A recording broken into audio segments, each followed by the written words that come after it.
নুপুরের আওয়াজে ঘুমটা ভেঙে গেল ওর কোয়েলের। জানালা দিয়ে দেখল এখনও অনেক রাত। চোখটা একটু লেগে গিয়েছিল। আজ কোয়েলের কাল রাত্রি, অর্থাৎ আজ সে সন্দীপের মুখ দেখতে পাবে না। কাল ফুলশয্যা। কদিনের ঘটনাগুলোতে বেশ রহস্যময় মনে হচ্ছে তার কাছে। বিয়ের তারিখ ঠিক হয়েছিল আজ থেকে 3 মাস পর, কিন্তু সন্দীপের বাড়ি থেকে বলল সন্দীপের ঠাকুমা খুব অসুস্থ, তাই বিয়েটা তাড়াতাড়ি হয়ে যাওয়া ভালো। কোয়েলের বাড়িতে বিয়ের তোড়জোড় শুরু হলো। কিছুদিন আগেই কোয়েলের দিদি নয়নার বিয়ে হয়েছে। বাড়িতে আবার একটা মেয়ের বিয়ে, আবার সবার ব্যস্ততা। দুই বাড়ি থেকেই আগেই পরিচয় হয়েছিল বলে সহজেই সব কাজ সম্পূর্ণ হয়েছিল। সন্দীপের বাড়ি থেকে কোনো রকম অনুষ্ঠান হয়নি। সবাই জানতো সন্দীপের ঠাকুমা অসুস্থ, তাই কারোর কোনো সন্দেহ হয়নি। কিন্তু আজ যখন কোয়েল এই বাড়িতে নতুন বউ হয়ে এলো, তখন তার সব থেকে বেশি অবাক লাগলো ঠাকুমাকে দেখে। তিনি তো বেশ ভালোই শক্তপোক্ত মানুষ, তাকে দেখে অসুস্থ বলেও তো মনে হলো না। কোনো আত্মীয় আসেনি এই বাড়িতে। সন্দীপের মা, বাবা আর ঠাকুমা আছেন এই বাড়িতে। তবে আরও একজন আছেন এই বাড়িতে, সন্দীপের দাদা বিভাস। কিন্তু তাকে এখনও কোয়েল দেখেনি। বিয়ের আগে কোয়েল অনেকবার জিজ্ঞাসা করেছিল সন্দীপকে তার দাদার ব্যাপারে, কিন্তু সন্দীপ বারবার এগিয়ে গিয়েছে। নুপুরের আওয়াজটা কি ভুল শুনেছিল কোয়েল? কই, আর তো কোনো আওয়াজ পাচ্ছে না সে। বহু পুরনো দিনের 3তলা বাড়ি। নিচের তলায় থাকেন সন্দীপের মা, বাবা আর ঠাকুরমা। সেখানে প্রায় 5টি রুম আছে। দোতলায় থাকে সন্দীপ, যদিও আজ সে বাড়িতে নেই, তাই সন্দীপের রুমে কোয়েল একা। পাশে আরও 4টি রুম, সেগুলো সব বন্ধ। দাদা কোথায় থাকেন তা কোয়েল জানে না, একবারও দেখেওনি তাকে। 3তলায় এখনও যায়নি কোয়েল। নতুন বউ বলে পাড়া থেকে দেখতে এসেছিল কয়েকজন। শাশুড়িমা মিষ্টি দিতে ব্যস্ত ছিলেন সবাইকে, কিন্তু ঠাকুমা একদম কোয়েলের কাছ থেকে নড়েনি। এই বাড়িতে এসে একটা জিনিস কোয়েল বুঝেছে, সব কিছু ঠাকুরমার কথা মতো হয়। শ্বশুর শাশুড়ি সকলেই তাকে খুব মানেন। আর ঘুম আসছিল না কোয়েলের। ফোনটা হাতে নিয়ে দেখল রাত্রি 2টো বাজে। বিছানা থেকে নামতে গিয়ে বুঝতে পারল সেও পায়ে নুপুর পড়ে আছে। তাহলে হয়তো ঘুমের ঘোরে পাশ ফিরতে গিয়ে নিজের নুপুরের আওয়াজই সে শুনতে পেয়েছে। দরজাটা খুলে বাইরে বেরিয়ে এলো। হালকা নীল রঙের লাইট জ্বলছে, তাতে দোতলার এই প্রান্ত থেকে ওই প্রান্ত বুঝতে পারা যাচ্ছে। শেষ প্রান্তে একটা ছোট্ট ঘরের মতো আছে, যেখান থেকে সিঁড়ি উঠে গেছে 3তলায়, অর্থাৎ 3তলায় যাওয়ার পথ সেটি। এত বড় ঘরে এই কয়েকজন মানুষ থাকে কি করে কে জানে। কেমন যেন গা ছমছমে ভাব।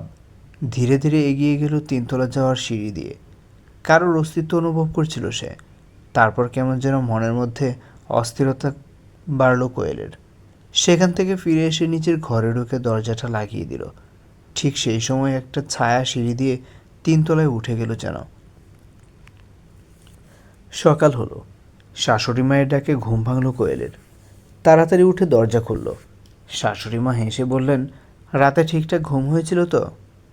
কোয়েল হ্যাঁ সূচক মাথা নাড়ল। শাশুড়ি মা আবার বললেন, আমি তোমার সাথেই রাতে থাকতাম, কিন্তু মা, মানে তোমার ঠাকুরমার পায়ের ব্যথাটা বেড়েছিল, তাই সেখানেই ছিলাম। একটু পরেই সন্দীপ চলে আসবে। কাল ব্যবসার কাজে শহরে যেতে হলো। খুব দরকারি কাজ থাকায় যেতে দিলাম, নয়তো বিয়ের পরেই এইভাবে বাইরে বেরোতে দিতাম না। তুমি তৈরি হয়ে নিচে এসো, আমি জলখাবার বানিয়েছি।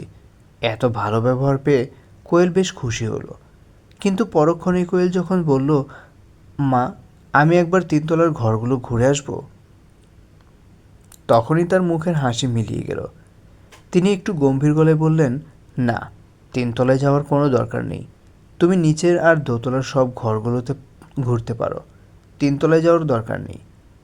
কোয়েল বেশ অবাক হয়ে গেল। তারপর আবার কোয়েলের শাশুড়ি হেসে বললেন, তাড়াতাড়ি নিচে নেমে এসো, নয়তো তোমার ঠাকুমা আবার রাগ করবেন।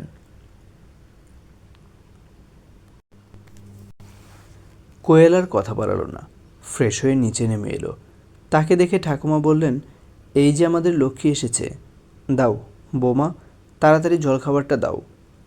এই যে নাতবউ, কাল মুখ দেখে কিছু দেওয়া হয়নি তোমাকে, আজ তোমার শ্বশুর লকার থেকে গয়নাগুলো নিয়ে এসেছে। এই সব কিছু তোমার। আজ এই গয়নাগুলো পরে ভালো করে সেজেগুজে নেবে। তোমার বাপের বাড়ি আর আমাদের কিছু আত্মীয় আসবে। ছোটোখাটো একটু আয়োজন করেছি। যতই হোক এই বাড়ির নতুন বউ তুমি। তোমাকে আমাদের আত্মীয়রা দেখবে না নাকি? কোয়েল গয়নাগুলো দেখে বলল, এই সব কিছু আমার? এ তো অনেক গয়না। ঠাকুমা বললেন, তুমি তো আমাদের বংশের একমাত্র বউ, তোমার সব নয়তো কার? কোয়েল কিছু একটা বলতে গিয়েও থেমে গেল। কিন্তু সে তো শুনেছে সন্দীপের এক দাদা আছে। তাহলে কোয়েল কেন একমাত্র এই বাড়ির বউ হবে? দাদারও তো বিয়ে হবে। আর তাছাড়া দাদার বিয়ে আগে কেন হলো না? অনেক প্রশ্ন কোয়েলের মাথার মধ্যে ঘুরতে লাগলো। সন্ধ্যের পর বাড়ি ভর্তি লোক। কোয়েলকে সুন্দর করে সাজানো হয়েছে। বাপের বাড়ি থেকেও সবাই চলে এসেছে। কোয়েলের দিদি নয়না আর সুজয়বাবুও এসেছেন। সাথে তাদের বন্ধু ঋষভ আর সোমাশ্রীও এসেছে। সন্দীপের বেশ কিছু বন্ধুও এসেছে। সকলের সাথে সন্ধ্যাটা বেশ ভালোই কাটল।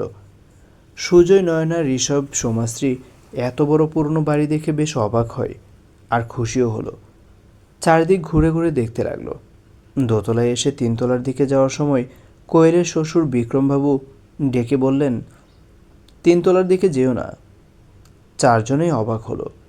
বিক্রমবাবু বললেন, আসলে তিনতলার ঘরগুলো ঠিকমতো পরিষ্কার করা হয়নি, সব কিছু এলোমেলো হয়ে আছে।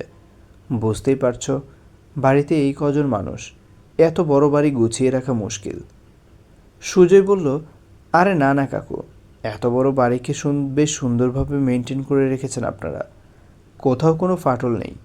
আমি তো অবাক হয়ে যাচ্ছি এত বছরের পুরনো বাড়ি শুনে। বিক্রমবাবু বললেন, চলো রাত হচ্ছে, এবার খাবে চলো। তোমরা তো আবার ফিরে যাবে বলছো। ঋষভ বলল, হ্যাঁ কাকু, আমরা চারজনেই এখান থেকে কলকাতা ফিরে যাব, তবে ছুটি পেলেই চলে আসবো এখানে ঘুরতে। বিক্রমবাবু হেসে বললেন, বেশ ঠিক আছে। কোয়েলের কাছে এসে বসলেন এবার সন্দীপের পিসি, বেনি পিসি। এসেই তিনি কোয়েলের গয়নাগুলো দেখতে দেখতে বললেন, এগুলো কি বাপের বাড়ি থেকে নিয়ে এসেছ? কোয়েল বলল, না না, বাপের বাড়ির গয়না আজ আমি পরিনি, সেগুলো বিয়ের দিন পরেছিলাম। আজ এইগুলো ঠাকুমা আমায় দিয়েছেন। বেনি পিসি মুখ বাঁকিয়ে বললেন, ও, সব গয়না বুঝি তার একমাত্র নাতবউকেই দিয়ে দিয়েছেন? কোয়েল বলল, আপাতত এগুলো আমার, তবে দাদা ভাইয়ের বিয়ে হলে আমরা যা মিলেই পড়ব। বেনি পিসি মুখ বাঁকিয়ে এবার হেসে বললেন, আর হাসিও না বাপু, তোমার ভাসুরের কথা শুনিয়ে। ঠিক সেই সময় সন্দীপ আর তার ঠাকুমা ঘরে ঢুকলেন। ঠাকুমা বললেন, তোর চিন্তা নেই বেনু, তোর মেয়ের জন্য আমি গয়না রেখে দিয়েছি। বিয়ের সময় তোকে এক গা গয়না পরিয়ে পাঠিয়েছিলাম। তোর মেয়েকে এমন সাজাতে না পারলেও যতটা করণীয় ঠিক করব। পাশ থেকে বেনি পিসির মেয়ে বলল, দিম্মা, ওইসব পুরনো গয়না আমি পরবো না, তুমি এক কাজ করো, ওই গয়নাগুলো দিয়ে দাও, আমি নতুন করে গড়িয়ে নেব। ঠাকুমা এবার বেনির দিকে তাকিয়ে বললেন, বাহ, বেশ তো মেয়েকে নিজের মতো গড়েছিস বেনু। সন্দীপ পরিস্থিতি বুঝতে পেরে বলল, চলো চলো, রাত হচ্ছে, কোয়েলের বাড়ির সকলে অপেক্ষা করছে, খেয়ে নিই চলো। রাত হতেই সবাই ফিরে গেল, যে যার নিজের ঘরে চলে গেল। সন্দীপ আর কোয়েল ফিরে গেল নিজের রুমে। রাত্রি প্রায় অনেক। কোয়েলের মনে যে প্রশ্নগুলো ঘুরপাক খাচ্ছিল তার প্রকাশ করল না সন্দীপের কাছে। মনে মনে ভাবল, এই বাড়িতে এসেছি যখন সব কিছু রহস্য আমি খুঁজে বের করব। পরের দিন সকালে ঠাকুমা ডেকে পাঠালেন কোয়েলকে। কোয়েল যেতেই ঠাকুমা বললেন, এই বাড়ি তোমার, সব কিছুর উপর তোমার অধিকার, শুধু একটা কথা মাথায় রেখো, তুমি তিনতলায় যাবে না। কোয়েল এবার বলল, কেন? ঠাকুমা বললেন, তিনতলায় তোমার ভাসুর মানে সন্দীপের দাদা বিভাস থাকে, ও কারোর সাথে কথা বলে না। তোমার শাশুড়ি গিয়ে শুধু খাবার দিয়ে আসে, ও নিচেও নামে না। আমরা ওকে ওর মতো থাকতে দিই, আশা করি তুমিও সেটাই করবে। আর কিছু চাওয়ার নেই তোমার থেকে। কোয়েল বলল, আমি কি একবারও দাদা ভাইয়ের সাথে দেখা করব না? ঠাকুমা বললেন, যদি সে চায় তাহলে নিশ্চয়ই দেখা হবে। কোয়েলের মনে আরও প্রশ্নের ভিড় জমল। একটা মানুষ দিনের পর দিন নিজেকে বন্দি করে রেখেছে কেন?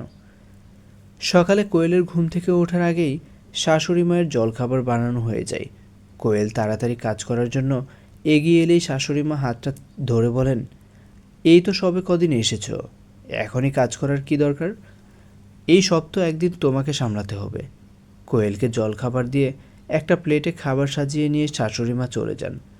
কোয়েল জানে এই খাবার কোথায় যাচ্ছে, কিন্তু সেখানে যাওয়ার কোনো অধিকার নেই তার। সন্দীপের সাথেও কথা বলে কোনো লাভ হয়নি, বারবার এড়িয়ে গেছে। শুধু বলেছে, সবাই যা বলছে তাই শোনো। দাদা পছন্দ করে না বাইরের কারোর সাথে কথা বলতে। কোয়েল সেটা শুনেই বলেছিল, আমি তো বাইরের কেউ নই, আমি তো তার ভাইয়ের স্ত্রী। সন্দীপ বলেছিল, একটু ধৈর্য ধরো, ঠিক একদিন তোমার সাথে দেখা হয়ে যাবে। 1 মাস পেরিয়ে গেল। এর মাঝে দুবার কোয়েল বাপের বাড়ি গেছে। এই গ্রাম থেকে বাপের বাড়ি বেশ দূরে, কিন্তু সেখানে এই বিষয়ে কোনো কথা বলেনি কোয়েল। তার মনে হয়েছে এই সব রহস্যের সমাধান সে নিজেই করবে। আর সত্যি বলতে শ্বশুরবাড়ির লোকেরা তাকে ভীষণ ভালোবাসে। শুধু একটা ব্যাপার তার অবাক লাগে, 1 মাস হয়ে গেল অথচ একটা মানুষ এই বাড়িতে থাকলেও তাকে দেখেনি কোয়েল। একবারের জন্য নিচে নেমে আসেনি। এই বাড়িতে দুজন পরিচারিকা থাকে, একজন নিচের ঘরের জন্য আর একজন দোতলার ঘরের জন্য। তারা কেউই বেশি কথা বলে না, কাজ করে চলে যায়। কোয়েল কতবার কথা বলার চেষ্টা করেছে, কিন্তু তারা হ্যাঁ বা না দিয়ে চুপ করে যায়। সব থেকে আরও অবাক লাগে ঠাকুমাকে দেখে। তার যেন সব দিকে নজর, কোথায় কার সাথে কোয়েল কথা বলে সেখানে গিয়েই উপস্থিত হন। যেন কোনো সত্যকে কোয়েলের থেকে আড়াল করার চেষ্টা করা হয়। কিন্তু কতদিন? একদিন না একদিন তো সব সত্যি বেরিয়ে আসবেই। আজ আবার সন্দীপ শহরে যাবে, কোয়েল রাতে একা থাকবে। শাশুড়িমা বলেছিলেন নিচের কোনো ঘরে থাকার জন্য, কিন্তু কোয়েল নিজের ঘরে থাকবে বলল। হঠাৎ করে সুজয়দার কথা মনে পড়ল। সুজয়দা তার দিদির হাজব্যান্ড, পেশায় পুলিশ। ফোনটা বের করে সুজয়দাকে ফোন করলো কোয়েল। আরে কোয়েল ম্যাডাম, মনে পড়লো সুজয়দাকে? খুব সংসারী হয়েছে মনে হচ্ছে। না না, এখানে আমাকে কিছুই করতে হয় না। তাহলে কেন ফোন দেয়নি? আর কেমন আছো? সন্দীপ কেমন আছে? তোমার শ্বশুরবাড়ির সকলে কেমন আছেন? সবাই ভালো আছে। গলার স্বর এমন লাগছে কেন? কোনো চিন্তায় আছো? তোমার সাথে একটা কথা শেয়ার করতে চাই, কিন্তু তার আগে তুমি কথা দাও তুমি দিদিভাইকে কিছু বলবে না। আচ্ছা, বলবো না, কথা দিলাম। তুমি আমাকে সব বলতে পারো। এই বাড়িতে আসার পর একটা বিষয় বেশ ভাবনায় পড়ে গেছি। আমাকে বলা হয়েছে 3তলার ঘরে না যাওয়ার জন্য। দোতলার নিচের ঘরে আমি যখন খুশি যেতে পারি, কিন্তু 3তলায় যাওয়া চলবে না। 3তলা থেকে ছাদে যাওয়া হয়, তাই ছাদে অবধি যেতে পারি না। আমাকে তারা যথেষ্ট ভালোবাসে, কিন্তু এই বিষয়টা আমার বেশ অবাক লাগে। তোমার এই কথাটা শুনে মনে পড়লো আমরা যেদিন তোমাদের বাড়িতে গিয়েছিলাম, আমি, তোমার দিদি, ঋষভ আর সোমাশ্রীও 3তলায় উঠতে গিয়েছিলাম। সেই সময় তোমার শ্বশুরমশাই আমাদের বারণ করলেন যেতে। তখন বলেছিলেন 3তলার রুমগুলো পরিষ্কার করা হয়নি, সব এলোমেলো হয়ে আছে। আমরা তাই আর যাইনি। কিন্তু আসল ব্যাপার হলো, ওখানে সন্দীপের দাদা থাকেন। আমি এখনও তাকে দেখিনি। তিনি নিজেকে ওখানেই বন্দি করে রেখেছেন যেন। একবার নিচে নেমে আসেননি। সে কি? এটা তো বেশ অদ্ভুত কথা। হ্যাঁ সুজয়দা, আমাকে বলা হয়েছে উনি কারোর সাথে দেখা করতে চান না, তাই আমার সেখানে যাওয়া বারণ। আচ্ছা কোয়েল, তুমি বলতে পারবে উনি মানসিক দিক থেকে সুস্থ তো? মানে আমি কি বলতে চাইছি তুমি নিশ্চয়ই বুঝতে পারছো। উনি যদি মানসিক ভারসাম্যহীন হতেন, তাহলে বাড়ির কারোর কাছে ঠিকই জানতে পারতাম, নয়তো সন্দীপের কাছেও জানা যেত। সেরকম কিছু তো শুনিনি। আচ্ছা, সন্দীপ কিছু বলেনি তোমাকে এই ব্যাপারে? না সুজয়দা, ও বিয়ের আগেও এই বিষয়টা নিয়ে এড়িয়ে যেত, এখনও তাই করে। সন্দীপের দাদা কোনো অপরাধ কিছু করেননি তো, যার জন্য নিজেকে আড়াল করে রেখেছে? এই যে পুলিশের মন শুধু সন্দেহবাতিক। বাবা, শ্বশুরবাড়ির লোকের ব্যাপারে বলছি বলে খুব গায়ে জ্বলছে। আচ্ছা, আমি মজা করছি, তুমি এক কাজ করো, কোনো রকম সন্দেহজনক কিছু বুঝলে আমাকে জানাবে। দরকার হলে যখনই ফ্রি থাকবে আমাকে একবার করে ফোন করবে। করব। তুমি শুধু দিদিভাইকে কিছু বলো না। বলবো না। তুমি বিশ্বাস রাখতে পারো, কিন্তু তুমি আমার থেকে কিছু লুকাবে না। ঠিক আছে। আজ রাতে আমি একা। সন্দীপ শহরে যাবে। ভাবছি সবাই ঘুমিয়ে গেলে 3 তলায় যাব। না না, থাক, এত সাহসের দরকার নেই। তারপর তুমি একা। কেউ সাথে থাকলে তবু ঠিক ছিল। কিছু হবে না সুজয়দা, আমি খুব সাহসী, তুমি ভেবো না। আমি তোমাকে কাল ফোন করে সব জানাবো। সুজয়দা বলল, যা করবে সাবধানে করবে, যখন ইচ্ছা আমাকে ফোন করতে পারো। ঠিক আছে সুজয়দা। কিছুক্ষণ পর ঠাকুরমা কোয়েলের রুমের বাইরে থেকে বললেন, ঘুমিয়ে গেছো নাথবউ? কোয়েল সাথে সাথে বেরিয়ে এসে বলল, না না ঠাকুমা, আমি জেগে আছি। আপনি সিঁড়ি দিয়ে উঠে আমার কাছে কেন এলেন? কোনো দরকার হলে আপনার কাছেই যেতাম আমি। ঠাকুমা বললেন, ও আমার অভ্যেস আছে। আজ রাতে আমি তোমার কাছেই শুব। তুমি একা আছো, ভয় লাগতে পারে তোমার। কোয়েলের মুখটা ফ্যাকাশে হয়ে গেল এটা শোনার পর। কোনোভাবে ঠাকুমা শুনতে পাননি তো যখন সুজয়দের সাথে কথা হচ্ছিল? এই ঘরের যেন দেয়ালেও কান আছে। কোয়েল মাথা নেড়ে বলল, ঠিক আছে, আপনি এখানেই থাকুন। তারপর ঠাকুমা বললেন, এসো নাথবউ, তোমার চুলটা একটু বেঁধে দেই। আগে আমি নিজের চুল বাঁধতে পারতাম না, তাই বলে আমার শাশুড়িমা বেঁধে দিতেন। তার কাছ থেকেই শিখেছিলাম। তোমার শাশুড়ি মায়ের চুলও আমি বেঁধে দিতাম। কোয়েল বারণ করল না, চুপচাপ চিরুনিটা ঠাকুরমার হাতে দিয়ে বসে পড়ল। ঠাকুমা চুল বাঁধতে বাঁধতে বললেন, যখন তোমার দাদা শ্বশুর মারা গেলেন তখন আমার মেয়ের বয়স 8 বছর, আর ছেলের মানে তোমার বয়স, শ্বশুরের বয়স 5 বছর। দুটো ছেলেকে বড় করেছি আমি। অনেক নিয়ম বারণ সব কিছু শুনেছি, কোনো দিন প্রতিবাদ করতে পারিনি। মেয়ের বিয়ে দিলাম, ছেলেরও দিলাম। তারা আমার কথা শোনে, কারণ ছোট থেকেই তারা আমাকে দেখে বড় হয়েছে। তোমার শাশুড়ি মাও খুব ভালো, আমাকে নিজের মায়ের মতোই ভালোবাসে। আমিও তাকে খুব স্নেহ করি। তুমি আমাদের বাড়ির বউ, তোমার প্রতি সব দায়িত্ব কর্তব্য আমাদের। কিছু জিনিস একটা পর্দার মধ্যে থাকে, তা একসময় ঠিকই প্রকাশ পাবে। অপেক্ষা শুধু এক হওয়ার কিংবা ঝড়ের, যা পর্দাকে সরিয়ে দেবে। তোমার অনেক কৌতূহল আমি জানি, থাকাটাও স্বাভাবিক। 1 মাস পেরিয়ে গেল, 3 তলার ঘরে যে আছে তাকে তুমি চোখে দেখোনি। এমনকি তার কোনো ছবিও এই বাড়িতে দেখোনি তুমি। আসলে সে চায় না তাকে কেউ দেখুক, কিন্তু সে জানে তুমি এই বাড়িতে এসেছ। একদিন না একদিন এই রহস্যের থেকে পর্দা সরে যাবে। ঠাকুমার কথা শুনে কোয়েল বেশ অবাক হলো। কি সুন্দর করে কথা বলেন তিনি। ওনার কথা শুনে মনে হলো অনেক ঝড়ঝাপটা তার উপর দিয়ে বয়ে গেছে। রাত হলো, দুজনেই ঘুমিয়ে গেল। একটু বেলা বাড়তেই সন্দীপ ঘরে ফিরল। নিজের ব্যাগটা ঘরে এসে রাখল সে। কোয়েলকে বলল, তোমার জন্য কিছু জিনিস এনেছি। কথাটা বলেই ওয়াশরুমে গেল সন্দীপ। এদিকে কোয়েল ধৈর্য ধরে রাখতে না পেরে ব্যাগটা খুলে দুটো প্যাকেট দেখতে পেল। প্রথম প্যাকেটটা খুলতেই দুটো ঘুঙুর পেল।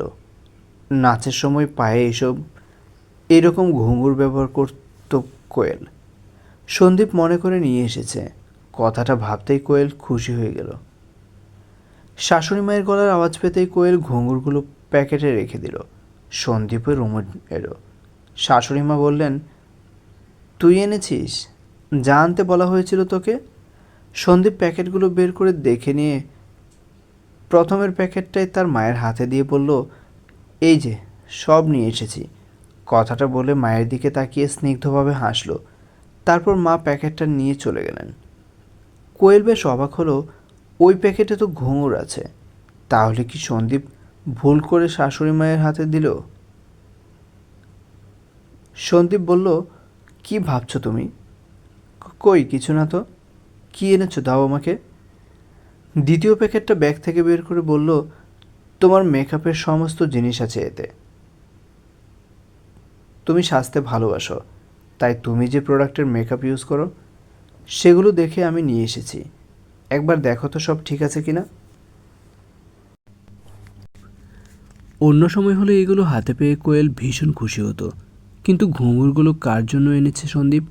ওকে জিজ্ঞাসা করাটা কি ঠিক হবে, নাকি ঠাকুমার কথা মতো অপেক্ষা করাটাই ঠিক হবে? রাত্রি প্রায় 1টা। ঘুমের মধ্যে কোয়েল একটা আওয়াজ পেল। সন্দীপ ঘুমোচ্ছে। ধীরে ধীরে নামলো কোয়েল বিছানা থেকে। বারান্দায় আসতে আবারও আওয়াজ পেল, ঘুঙুরের আওয়াজ। কোয়েল ধীরে ধীরে এগিয়ে গেল। তার বুকের ভেতরের ধুক ধুক আওয়াজ সে এখন যেন নিজের কানে শুনতে পাচ্ছে। ধীরে ধীরে এগিয়ে গেল 3তলার দিকে। এই প্রথম সে 3তলায় গেল। এখানে 4টি রুম, 3টি রুম বন্ধ, একটা রুম খোলা। ধীরে ধীরে ভয় আর কৌতূহল নিয়ে এগিয়ে গেল কোয়েল। সেই খোলা রুমে ঢুকেই চমকে গেল সে। কি সুন্দর করে সাজানো, নানা রকম ছবি। তবে অবাক হলো দেওয়ালে টাঙানো কোয়েলের নিজের ছবি দেখে। এই ছবিটা তো বিয়ের আগে সন্দীপ তুলে দিয়েছিল। সেটা এত বড় করে বাঁধিয়ে এই রুমের দেওয়ালে টাঙানো কেন? বহু প্রশ্ন মাথার মধ্যে ঘুরছে। ঘরের মধ্যে কেউ কোথাও নেই। এই রুমটা বেশ অনেক বড়। একটা দেওয়াল জুড়ে বড় আয়না লাগানো আছে। দরজা দিয়ে কেউ এলে আয়নাতে দেখা যাবে। তাতে নিজেকে কোয়েল দেখছে। হঠাৎ আয়নার মধ্যে সন্দীপকে দেখে চমকে গেল কোয়েল। সাথে সাথে পেছনে ঘুরে তাকিয়ে দেখল সন্দীপ তার সামনে দাঁড়িয়ে আছে। তার মুখে ভয়ের ছাপ স্পষ্ট। সন্দীপ আর কোয়েল মুখোমুখি বসে আছে, দুজনেই চুপ। একটু আগেই সন্দীপ 3তলা থেকে কোয়েলের হাত ধরে টেনে 2তলায় নিয়ে এসেছে নিজের রুমে। সন্দীপ আর কোনো কথা না বলে দরজাটা বন্ধ করে পাশ ফিরে শুয়ে পড়ল। কোয়েল তখনও চুপচাপ বসে আছে। কি চলছে এসব? ওই ঘরে তো কেউ ছিল না। তাহলে যে সবাই বলে ওই ঘরে সন্দীপের দাদা আছে। কিন্তু কোয়েল ভালো করে দেখেছিল, প্রতিটি রুম বন্ধ করা ছিল বাইরে থেকে। শুধু একটা রুম খোলা ছিল, যেখানে কেউই ছিল না। আর কোয়েলের ছবি ওই ঘরেই কেন? সন্দীপ রেগে আছে হয়তো। এখন ওর সাথে কথা বলা ঠিক হবে না। সন্দীপের পাশে শুয়ে এপাশ ওপাশ করতে করতেই কোয়েলের ঘুম এলো চোখে। ঠিক ঘুমের ঘোরে মনে হলো কেউ যেন তার সামনে দাঁড়িয়ে আছে। সাথে সাথে ঘুমটা ভেঙে যেতেই কোয়েল বসে পড়ল। সন্দীপেরও ঘুম ভেঙে গেল।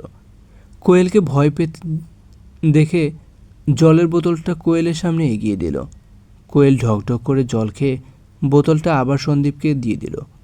সন্দীপ বোতলটা রেখে কোয়েলকে শুইয়ে দিয়ে মাথায় হাত বোলাতে বোলাতে বলল, দাদা আর আমি তখন অনেক ছোট। আমার নেশা ছিল ব্যাট বল। দাদার ভালো লাগতো পুতুল নিয়ে খেলতে। একটু একটু করে আবিষ্কার করলাম দাদা মেয়েদের মতো সাজতে ভালোবাসে। প্রথম প্রথম বাড়ির সবাই বারণ করত, কেউ দাদাকে বুঝতে পারতো না। দাদাকে স্কুলে বন্ধুরা রাগাতো। আমার খুব খারাপ লাগতো। আমি রেগে গিয়ে দাদার বন্ধুদের মারতাম খুব। আমার দাদা আমাকে ভীষণ ভালোবাসে। আমাকে একবার বলেছিল, আমাকে দাদা না বলে দিদি বলে ডাকবি ভাই। আমি তাই বলেই ডাকতাম। দাদা লুকিয়ে লুকিয়ে আমাকে ভাইফোঁটা দিত 3তলার ঘরে। সেদিন মায়ের একটা শাড়ি পরতো। আমি সবসময় সব কিছু থেকে দাদাকে আড়াল করে রাখতাম, কারণ এই সমাজ দাদাকে বুঝতো না। পাড়া প্রতিবেশী আত্মীয় স্বজন সবাই হাসাহাসি করত। আমার কষ্ট হতো দাদার জন্য। একসময় বাড়ির সকলেও বুঝল, দাদাকে আর কোনো কিছুতে বাধা দিত না। ঠাকুমা পুরনো দিনের মানুষ। একটা সময় পর ঠাকুমাও বুঝলেন। আমরা ঠিক করে নিয়েছিলাম দাদা যেভাবে চাইবে সেভাবেই নিজের জীবন বেছে নেবে। দাদার নাচ ভীষণ ভালোবাসত, তাই একজন নাচের টিচার রাখা হলো। উনি বাড়িতে এসে নাচ শেখাতেন। আমি দেখতাম দাদা যখন পায়ে ঘুঙুরগুলো বাঁধত, কী যে খুশি হতো। আমার ভীষণ ভালো লাগতো দাদাকে দেখে। পড়াশোনার জন্য বাইরে যেতে হতো ঠিকই, কিন্তু দাদার কোনো বন্ধু ছিল না। আমিই ছিলাম দাদার বন্ধু। তবে আরও একজন ছিল দাদার প্রিয় সাথী, তার নাম অরুন্ধতী। আচ্ছা কোয়েল, এই পৃথিবীতে তো সবার বাঁচার অধিকার আছে, তাই না? কোয়েল দেখল সন্দীপের চোখের জল। কোয়েল চোখের জলটা মুছিয়ে দিয়ে বলল, আমাকে এসব আগে বললে কী হতো? সন্দীপ বলল, তুমি যদি না বুঝতে, বা তোমার পরিবার যদি এসব শুনে আমাদের বিয়ের জন্য রাজি না হতো। কোয়েল বলল, এই চিনলে আমাদের? আর এসব কতদিন চাপা দিয়ে রাখবে? কতদিন উনি বা নিজেকে বন্দি করে রাখবেন? সন্দীপ বলল, তুমি এখন বাড়িতে কারোর সাথে এই বিষয়ে কথা বলবে না। আমি তোমাকে কোনো কিছু লুকিয়ে রাখতে চাইনি। শুধু মনে হয়েছিল এই সত্যিটা জানার পর যদি তোমাকে হারাতে হয়, সেই ভয়েই। কোয়েল সন্দীপকে থামিয়ে বলল, আচ্ছা সন্দীপ, ওই ঘরে তো কেউ ছিল না, তাহলে উনি কোথায়? মনে হয় ছাদে। সারাদিন বাড়িতে বন্দি থাকে, তাই রাতে ছাদে যাই। দাদা ছাদে প্রায় নাচ করে। আমি পায়ের নুপুরের আওয়াজ পেয়েছিলাম আগে। হ্যাঁ, এই বাড়িতে তুমি আছো বলে দিনের বেলা নাচ করে না এখন। নাচই তো দাদার ভালোবাসা। এছাড়া আর কিছু নেই দাদার কাছে ভালো লাগার মতো।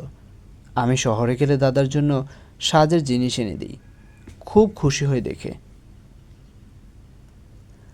আমার কাছে এমন গোপনীয়তা কেন? দাদা মনে করে দাদার নজর খারাপ। ওই নজরে নাকি তোমার ক্ষতি হতে পারে, তাই ও তোমার সামনে আসে না। আমি অনেকবার ওকে বুঝিয়েছি। তোমার একটা ছবি যেদিন দেখিয়েছিলাম, তোমাকে বলেছিল এই মেয়ের সামনে কখনো যেতে পারবো কিনা জানি না, এই ছবিটা বড় করে বাঁধিয়ে দিতে পারবি? হ্যাঁ, ছবিটা তো আমি ওই রুমে দেখলাম, কিন্তু এইসবের মাঝে নজর খারাপ কথাটার মানে কি? সে অনেক কথা। বলতে পারো দাদার এক কাহিনী লুকিয়ে আছে এর পেছনে। সেসব কথা বলতে এখন আর ভালো লাগছে না, পরে কোনো দিন বলবো। সন্দীপ সব কথা কোয়েলের কাছে বলতে পেরে নিজেকে অনেকটা হালকা মনে করেছিল। কোয়েল বলল, আমার প্রতি ভরসা আছে তোমার? সন্দীপ বলল, আছে বলেই তো সব কিছু বললাম। কোয়েল বলল, তাহলে এবার আমি যা করব তুমি আমাকে বাধা দেবে না। বিভাসদার আর আমার মাঝে তুমি আসবে না। সন্দীপ বলল, যা করবে ভেবেচিন্তে করবে। এসবের মাঝে ও যেন কষ্ট না পায়। ও ছোট থেকে অনেক কষ্ট পেয়েছে, মন আর শরীরের মধ্যে মিল পায়নি। অনেক লড়াই করেছে নিজের সাথে, অনেক কিছু হারিয়েছে, শেষে এই জীবন বেছে নিয়েছে। কোয়েল বলল, এবার ঘুমিয়ে যাও, অনেক রাত হলো। কোয়েল মনে মনে ভাবল, আর বিভাসদাকে কষ্ট পেতে হবে না। ওকে এই বন্দি জীবন থেকে বাইরে বেরোতে হবে। ও যেমন তেমন ভাবে নিজেকে মেনে নিতে হবে। সমাজের ভয় পেলে চলবে না। কোয়েল মনে মনে ভীষণ খুশি হলো। বিভাসদা নাচ ভালোবাসে, কোয়েলও যে নাচ ভীষণ ভালোবাসে। সকালের জলখাবার কোয়েল আজ নিজে হাতে তৈরি করলো। বিভাসদার খাবার একটা প্লেটে দিয়ে শাশুড়ি মায়ের হাতে দিয়ে বলল, বলবেন তার ভাইয়ের বউ আজ জলখাবার বানিয়েছে, কেমন হয়েছে জানাতে। শাশুড়ি মা অবাক হলেন। কোয়েল আজ সংসারের সব কাজ নিজ হাতে সামলাচ্ছে। দুপুরের খাবারও নিজ হাতে বানালো। সন্ধ্যের দিকে বাগানের দিকে গেল, যেখান থেকে দাঁড়িয়ে তিনতলার বিভাসদার ঘরের জানালা দেখতে পাওয়া যায়। কিছুক্ষণ দাঁড়িয়ে থাকার পরেও কিছু দেখতে পেল না। ঘর অন্ধকার। কোয়েলের মনের ভিতর চঞ্চলতা বাড়ল। মনে মনে ভাবল, যেভাবেই হোক বিভাসদার সাথে দেখা করতেই হবে। কেউ না থাকুক, সুযোগ পেয়ে সুজয়দাকে ফোন করে সবটা জানালো। সুজয়দা অবাক হয়ে বলল, এই সাধারণ একটা বিষয় এইভাবে লুকিয়ে রাখার কারণ কি? কোয়েল বলল, সঠিকভাবে তো জানি না, তবে এর পিছনে অন্য এক কাহিনী আছে, যা আমি বিভাসদার কাছেই জানব। সুজয় বলল, তুমি কিভাবে এই কাজটা করবে? কোয়েল নিজের প্ল্যানের কথা সব জানালো সুজয়দাকে। সুজয়দা সব জন্য বলল, বাড়ির কেউ কিছু জানতে পারবে না। কোয়েল বলল, জানলেও আমি আর পিছু হটব না। ভেবে দেখো সুজয়দা, একটা মানুষ এতগুলো বছর ধরে নিজেকে বন্দি করে রেখেছে, তাকে বের করতেই হবে। সুজয় বলল, তোমার আর তোমার দিদির জন্য আমার খুব গর্ব হয়। নয়নাও সব বাধা বিপত্তি পার করে গ্রামে স্কুল বানালো। এখন তুমিও একটা ভালো কাজ করতে চলেছ। তোমার যদি কোনো সাহায্য লাগে আমাকে অবশ্যই জানাবেও। রাত হলো, সবাই প্রায় ঘুমিয়ে গেছে। সন্দীপ বলল, এই কোয়েল, তুমি এত রাতে শাড়ি পরে পায়ে ঘুঙুর পরে কি করবে? কোয়েল বলল, তোমাকে কাল রাতেই বলেছি তুমি আমাদের মাঝে আসবে না। আমি যা করছি করতে দাও, এই রুম থেকে বেরোবে না। আজ অনেক দিন পর কোয়েল নাচবে, তাও শুধু বিভাসদার জন্য। মোবাইলে গান চালিয়ে দোতলার বারান্দায় নাচ শুরু করলো, যাতে বিভাসদা দোতলায় নেমে আসে। সন্দীপ নিজের রুম থেকে আড়ালে দেখছে কোয়েল কি পারবে বিভাসদাকে নিয়ে আসতে। একের পর এক নাচ করতে করতে কোয়েলের মনে হলো কেউ যেন সিঁড়িতে লুকিয়ে আছে। কোয়েল এবার গান বন্ধ করে বলল, পারবে আমার সাথে নাচ করতে, নাকি ভয় হয় হেরে যাবার? কেউ কথা বলল না, কিন্তু কোয়েল তার উপস্থিতি অনুভব করেছে। সে ওখানেই লুকিয়ে আছে। কোয়েল আবারও বলল, জানি জানি আমাকে নাচে হারানো মুশকিল, তাই আমার সামনে আসতে ভয় হচ্ছে, তাই না বিভাবরী? কোয়েল শুনতে পেল কেউ নূপুর পরে নিচে নেমে আসছে। ধীরে ধীরে অন্ধকার থেকে এগিয়ে আসছে কোয়েলের দিকে। মনে মনে একটা ভয় আর কৌতূহল নিয়ে কোয়েলও এগিয়ে গেল কিছুটা। দুজনের সামনাসামনি হলো, একে অপরের দিকে চেয়ে রইল। অবশেষে কোয়েল পেরেছে তাকে সামনে আনতে। কোয়েল নরম সুরে বলল, আমার সাথে কেন এমন লুকোচুরি বিভাবরী? নামটা শুনেই বিভাস বলল, এই নাম তুমি আমাকে দিলে? কোয়েল বলল, হ্যাঁ, বিভাবরী মানে রাত। তুমি তো রাত ভালোবাসো, তাই তুমি বিভাবরী, এই নামেই আমি তোমাকে ডাকবো। বিভাবরী বলল, তাহলে কোয়েল থেকে আমিও কুহু নামে তোমায় ডাকবো। সন্দীপ লুকিয়ে ওদের কথা শুনছে আর মনে মনে ভাবছে কোয়েল সত্যি পারবে তো ওকে বাইরে নিয়ে আসতে। সন্দীপও চায় ও বাইরে বেরিয়ে আসুক, সবার সামনে আসুক। বাড়ির তিনটি মানুষ কিছু টের পেলেন না। এর মাঝে সখ্যতা বাড়ল বিভাবরী আর কুহুর। এখন দিনের বেলাতেও তারা দুজনে দেখা করে। কোয়েল সুযোগ পেলেই চলে যায় বিভাবরীর কাছে। একদিন বিকেলে কোয়েল বলল, দাও তো তোমার চুলটা বেঁধে দিই। কোয়েল চুল বাঁধছে, এমন সময় তার শাশুড়ি মা এসে উপস্থিত হলেন। হাত থেকে থালাটা পড়ে গেল কোয়েলকে এই ঘরে দেখে। বিভাবরী বলল, মা তুমি কুহুকে কিছু বলো না, আমি ওকে এখানে নিয়ে এসেছি। একদিন আমি তোমাদের বলেছিলাম এই তিনতলায় যেন ও না আসে, আর আজ আমি বলছি ওকে আমার কাছে আসতে বাধা দিও না, ভাইও জানে। কোয়েল বলল, কতদিন আমার থেকে সব কিছু আড়াল করে রাখবেন?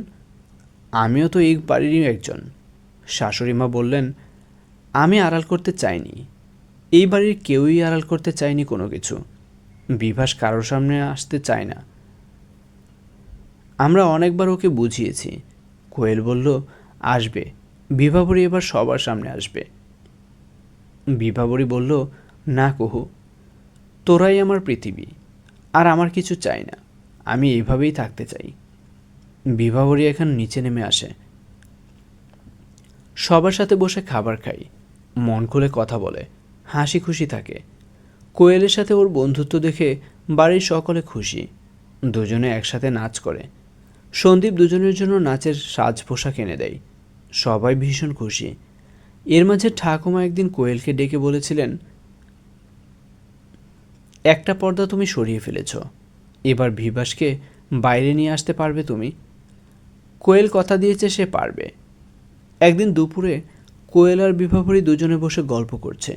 কোয়েল বলল, তুমি বাইরে বেরোতে চাও না কেন বিভাবরী? আমার সাথে শরীরের মিল নেই, মানুষ হাসাহাসি করবে, তাছাড়া আমার নজর খারাপ। কে বলেছে এসব কথা? তোমার শরীরে স্বয়ং কৃষ্ণ আর রাধার বাস, তুমি যেমন তুমি তেমনই থাকো। সে না হয় বুঝলাম, কিন্তু আমি বেরোলেই যে অরুন্ধতির সামনাসামনি হতে হবে। কে অরুন্ধতী? তোমার ভাই বলছিল এই নামে তোমার একজন বান্ধবী আছে। আমি যে ওর জীবনে নজর দিয়েছি। কী সব বলছো বিভাবরী, এসব কী কথা? বিভাবরী ফুপিয়ে কেঁদে উঠল। আজ আমি স্কুল যাব না অনুরুদ্ধি, সবাই স্কুলে আমাকে দেখে হাসে, আমার ভালো লাগে না। মা আজ আবার আমাকে বকেছে, লুকিয়ে লুকিয়ে মায়ের শাড়ি পরিয়েছিলাম। বাবাকে সেদিন পাড়ার এক কাকু বলল, বিভাসকে একটু চোখে চোখে রাখো বিক্রমদা। বাবা বলল, কেন? তখন ওই কাকু বলল, নজরে রাখলেই বুঝতে পারবে দাদা, বিভাস বাকি ছেলেদের মতো নয়। আমি জানি আমাকে মেনে নিতে সবার কষ্ট হচ্ছে, আমি তো নিজেই নিজেকে মেনে নিতে পারি না। ঠাকুমা জোর করে কাল চুল কাটিয়ে দিল। আমারও তো সুন্দর চুলগুলো ছিল, ছোট করে দিল। আমি লুকিয়ে লুকিয়ে খুব কেঁদেছি। ভাই আমাকে কাল চকলেট এনে দিয়েছে, ও আমাকে ভীষণ ভালোবাসে, আমাকে বোঝে। আমাকে কেউ বকলে ও আমাকে আগলে রাখে। আমি কাঁদলে ও কষ্ট পাই। অরুন্ধতী আর বিভাস দুজনে পুকুর পাড়ে বসে আছে। বিভাস কথাগুলো বলতে বলতে পুকুরের জলে ঢিল ছুটছে, আর অরুন্ধতী চুপ করে শুনছে। এবার অরুন্ধতী বলল, সবই শুনলাম। স্কুল বন্ধ করে দিলেই সব সমস্যা মিটে যাবে তোর? বিভাস তাকালো অরুন্ধতীর দিকে, তারপর আবার পুকুরের জলের দিকে তাকিয়ে থাকলো। অরুন্ধতী আবার বলল, স্কুল বন্ধ করে দিয়ে লাভ নেই। তার চেয়ে তুই তোর পড়াশোনার দিকে মন দে। এত ভালো স্টুডেন্ট তুই। আমি আর তোর ভাই সন্দীপ তো আছি তোর সাথে। কাল আমি তোকে ডাকতে যাব স্কুল যাওয়ার জন্য। তুই রেডি থাকিস। আর হ্যাঁ, তোর জন্য একটা জিনিস এনেছি। কথাটা বলেই অরুন্ধতী টিপের পাতাটা বের করে বলল, তুই বলেছিলি তোর রং বেরঙের টিপ ভালো লাগে, তাই নিয়ে এসেছি। বিভাস টিপের পাতাটা হাতে নিয়ে ভুলে গেল সব কিছু। হাসি মুখে বলল, চল, সন্ধে হয়ে যাচ্ছে। কাল স্কুল যাওয়ার আগে আমাকে ডাকতে আসবি। ওই হাফ লেডিস। স্কুলের মধ্যে কথাটা শুনেই চমকে গেল বিভাস। ওর সাথে আছে সন্দীপ আর অরুন্ধতী। বিভাস কেমন যেন চুপসে গেল ভয়ে। অরুন্ধতী পিছন ফিরে বলল, কথাটা কে বললি? সাহস থাকলে সামনে আয়। একটা ছেলে সামনে এসে বলল, আমি বলেছি। কি করবি রে? ঠিক তখনই সন্দীপ আচমকা ছেলেটাকে ঘুষি মারল। বিভাস আরও ভয় পেয়ে ভাইকে আটকে নিল। অরুন্ধতীও ছেলেটাকে এক চড় মারল। ছেলেটা ছুটে পালালো। যাওয়ার সময় বলতে বলতে গেল, হাফ লেডিস, দুটো বডিগার্ড রেখেছে নিজের সঙ্গে। বিভাসের মনটা খারাপ হয়ে গেল। অরুন্ধতী আর সন্দীপ সেটা বুঝতে পেরে বলল, আজ সন্ধেবেলা আমরা তিনজনে ফুচকা খেতে যাব। কদিন পরেই সরস্বতী পুজো। আজ একটা মিটিং করতে হবে পাড়ার সরস্বতী পুজোর জন্য। বিভাসের জন্য মন আবার ভালো হয়ে গেল। কোয়েল এতক্ষণ ধরে তার বিভাবরীর গল্প শুনছিল। কোয়েল এবার জিজ্ঞাসা করলো, অরুন্ধতীর সাথে তো তোমার ভালো বন্ধুত্ব ছিল, তাহলে কি এমন হলো? বিভাবরী কিছুক্ষণ চুপ থেকে আবার বলা শুরু করলো, কলেজে গেল একসাথে। বিভাস আর অরুন্ধতীর মাঝে আরও একজন এলো, সুদর্শন। বিভাসকে বোঝার মতো আরও একজন এলো। বিভাসের জীবনটা কেমন পাল্টে গিয়েছিল। সমাজ, বন্ধুবান্ধব, আত্মীয় স্বজন আর কারোর কোনো কথাতে কান দিত না সে। সুদর্শন এসেছিল চির বসন্ত হয়ে। বিভাস নিজেকে বারবার আয়নায় দেখে বলেছিল, কেন তার মনের মতো শরীরও হলো না। সুদর্শন একটু একটু করে নিজেকে ভালোবাসতে শিখেছিল বিভাসকে। সাথে ছিল অরুন্ধতী আর সন্দীপ। এই তিনজনই বিভাসকে কোনোদিন জাজ করেনি, বরং সবসময় ওকে ফিল করিয়েছে যে সব কিছু স্বাভাবিক। কলেজের প্রোগ্রামে যেদিন নাচ করছিল বিভাস, সেদিন সকলে মুগ্ধ হয়ে দেখেছিল। ধীরে ধীরে সকলের সাথে মিশে গিয়েছিল বিভাস। কোয়েল বলল, তারপর কি হয়েছিল বিভাবরী? তুমি সুদর্শনকে বলেছিলে কোনোদিন কিছু? বিভাবরীর চোখে জল, মাথা নাড়িয়ে বলল, না বলিনি। কারণ আমি জানতে পেরেছিলাম অরুন্ধতী আর সুদর্শনের মধ্যে সম্পর্ক শুরু হয়েছে। আমি আমার ছোটবেলার বান্ধবীর জীবন নষ্ট করতে চাইনি। আমি সবসময় ওদের ভালো চেয়েছিলাম। কোয়েল আবার বলল, তাহলে কি হয়েছিল তোমাদের মধ্যে? আর অরুন্ধতী, সুদর্শন এখন কোথায়? বিভাবরী বলল, কলেজ শেষ করে আমি আবার নাচে মন দিলাম। ভেবেছিলাম নাচ নিয়ে কিছু করব। মাঝে মধ্যে সুদর্শন আমার বাড়ি আসতো। আমরা কথা বলতাম। ছাদে বসে ঘন্টার পর ঘন্টা কথা হতো আমাদের। আমাদের কথাতে কোনো বিষয় ছিল না। আমাদের ভাবতে হতো না আমরা কী নিয়ে কথা বলবো। আমরা বলতাম, অনেক কথার মাথা মুন্ডু থাকতো না। এত বড় ছাদে বিকেল থেকে কখন যে সন্ধে নেমে আসতো। আমাদের সাথে মাঝে মাঝে অরুন্ধতীও থাকতো। ওরা দুজনে কখনো আমার সামনে আলাদাভাবে কথা বলতো না। আমি ভীষণ খুশি ছিলাম ওদের নিয়ে। তারও কিছু বছর পর ওদের বিয়ে হলো। আমি ছিলাম ওদের বিয়ের অনুষ্ঠানে। কিন্তু বাড়ি ফিরে এসে বুঝতে পারলাম সব বোধহয় হারিয়ে গেল আমার জীবন থেকে। সেদিন অরুন্ধতীকে কত সুন্দর লাগছিল লাল শাড়িতে। এমন একটা শাড়ি আমার নেওয়ার খুব ইচ্ছে ছিল। আমি ওদের সাথে কথা বলা বন্ধ করে দিলাম। ফোন করতো, এখানে এলে আমাদের বাড়িতে আসতো। কিন্তু আমি বাড়ির লোকদের বলেছিলাম, ওরা এলে বলবে আমি নেই। একসময় ওরা শহরে চলে গেল, আমার কাছ থেকে সব হারিয়ে গেল। কোয়েল বিভাবরীর চোখের জল মুছিয়ে বলল, তারপর কি হলো? বিভাবরী বলল, তারপর 2 বছর পর হঠাৎ একদিন অরুন্ধতী আমার বাড়ি এলো। আমি তখন নিচে ছিলাম। হঠাৎ আমার সামনাসামনি হলাম। ওর শরীরে তখন বাড়তি মেদ জমেছে, চোখে মুখে সুখের ছাপ। চোখ গেল পেটের দিকে। অরুন্ধতী 7 মাসের অন্তঃসত্ত্বা ছিল। আমার কাছে এসে আমাকে জড়িয়ে ধরল। অনেক দিন পর আমাদের দেখা হলো। তারপর ও ওর সুখের জীবনের কথা বলছিল। সেদিন সুদর্শন আসেনি। আমি একসময় ওদের সুখের কথা শুনতে শুনতে বলে ফেলেছিলাম, এই সুখ আমারও হতে পারত যদি আমি একজন শরীরের দিক দিয়েও নারী হতাম। তাহলে কখনো সুদর্শনকে আমি অরুন্ধতীর হতে দিতাম না। তারপর অরুন্ধতী কেমন চুপ হয়ে গেল, কিছু না বলেই চলে গেল। আমি সেদিন ওকে আর আটকাইনি। ঠিক তার পরের দিন শুনলাম সুদর্শন মারা গেছে ঘুমের মধ্যে। আমি ছুটে গেলাম অরুন্ধতীর কাছে। কথাটা বলেই কান্নায় ভেঙে পড়ল বিভাবরী। কোয়েল বিভাবরীকে 2 হাতে জড়িয়ে ধরল। তারপর মাথায় হাত বোলাতে বোলাতে বলল, তারপর? বিভাবরী নিজেকে সামলে নিয়ে বলল, অরুন্ধতী সেদিন অসহায়ভাবে আমার দিকে তাকিয়েছিল। ওর চোখ যেন বলছিল, আমার সুখে এইভাবে নজর দিলি? বিভাবরী কাঁদতে কাঁদতে বলল, ওর সুখে আমি নজর দিয়েছি কুহু, আমার নজর খারাপ। কোয়েল কিছুক্ষণ পর বলল, তুমি ওদের কোনো খবর জানো? কেমন আছে অরুন্ধতী? বিভাবরী বলল, আমি আর ওদের কোনো খবর জানি না। তারপর থেকেই আমি নিজেকে ঘরবন্দি করে নিয়েছি। আজ 5 বছর হয়ে গেল। আমি জানি না অরুন্ধতী সেই গর্ভের সন্তান কেমন আছে এখন। কোয়েল বলল, তোমাকে বাইরে বেরিয়ে আসতে হবে বিভাবরী। তোমার এখন অনেক কাজ। তোমাকে অরুন্ধতীর সামনাসামনি হতে হবে। এটা কোনো নজর দেওয়া নয়। সুদর্শনের মৃত্যুর জন্য তুমি দায়ী নও, এটা হবার ছিল। কিন্তু অরুন্ধতীর সাথে তোমাকে কথা বলতে হবে। ও তোমার ছোটবেলার সাথী। তোমার খারাপ সময়ে ও তোমাকে সাথে দিয়েছে। বিভাবরী কান্না থামিয়ে বলল, কিন্তু ওকে এখন খুঁজব কোথায়? কোয়েল বলল, সেসব ব্যাপার আমার উপর ছেড়ে দাও। তার আগে আরও একটা কাজ আছে। বিভাবরী অবাক হয়ে বলল, কী কাজ কুহু? কোয়েল বলল, আমার দিদিভাই নয়না আর ওর হাজব্যান্ড সুজয়দা কলকাতায় থাকে। সেখানে একটা আমি নাচের স্কুল খুলব ঠিক করেছি। ওরা আমাকে সব রকম সাহায্য করবে বলেছে। ওদের 2 জন বন্ধু আছে, ঋষভ আর সোমাশ্রী। ওরা অলরেডি সব ঠিকঠাক করে রেখেছে।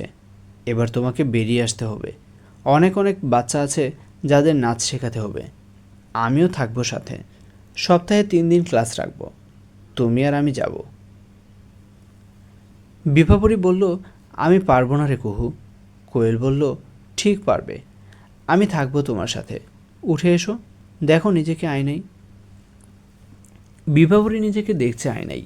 কোয়েল বলল, এটাই তুমি। নিজেকে একবার মেনে নাও। তুমি আলাদা নও। তুমি আর 5টা মানুষের মতো। তোমার নজর খারাপ নয়। তোমারও বাকি মানুষের মতো অভিমান হয়, কষ্ট হয়। সেখান থেকে দাঁড়িয়ে তুমি অরুন্ধতীকে কথাটা যেদিন বলেছিলে, ওর সামনাসামনি হতে হবে তোমাকে। ওকে তোমাকেই বোঝাতে হবে। বাড়ির সকলে তখন এসে বলল, অনেক হয়েছে, এবার তোকে বেরোতে হবে। এতদিন বিনা দোষে নিজেকে ঘরবন্দি করে রেখেছিস। যে যা খুশি বলুক। যে জীবনটাকে পেয়েছিস সেটা নিয়েই তোকে চালাতে হবে। সেটাকে সুন্দর তোকেই বানাতে হবে। 6 মাস পর আজ নাচের স্কুল খুলছে। বিভাবরী, কোয়েল, সন্দীপ পরিবারের সকলেই উপস্থিত সেখানে।